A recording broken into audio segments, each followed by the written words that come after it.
L'État leur laisse la possibilité de travailler et de faire travailler leurs salariés s'ils le souhaitent, bien sûr.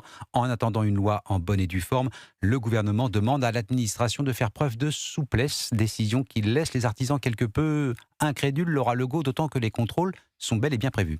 Oui, car les inspecteurs du travail sont indépendants, ils ne répondent à aucune consigne du gouvernement. Ils appliquent la réglementation telle qu'elle existe aujourd'hui. Les inspecteurs du travail sont donc libres de faire des contrôles, a affirmé le ministre du Travail Jean-Pierre Farandou cette semaine. Pas rassurant pour les artisans qui ont décidé d'ouvrir aujourd'hui et qui pourraient s'exposer à des amendes. Dominique Enract, président de la Confédération nationale de la boulangerie-pâtisserie française. Il y a quand même une inquiétude puisque les informations, vous avez vu, changent régulièrement, je dirais pas toutes les heures, mais presque. Donc effectivement, certains vont ouvrir et puis d'autres fermer de peur pour pas être embêtés. En fait, on serait très déçus si effectivement on avait des procès-verbaux. On en appelle à la clémence et on espère que ça va bien se passer. Le ministre du Travail appelle lui aussi à l'intelligence collective.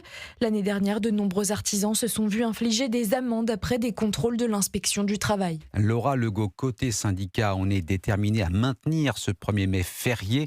320 manifestations prévues et jusqu'à 170 000 personnes attendues aujourd'hui dans toute la France.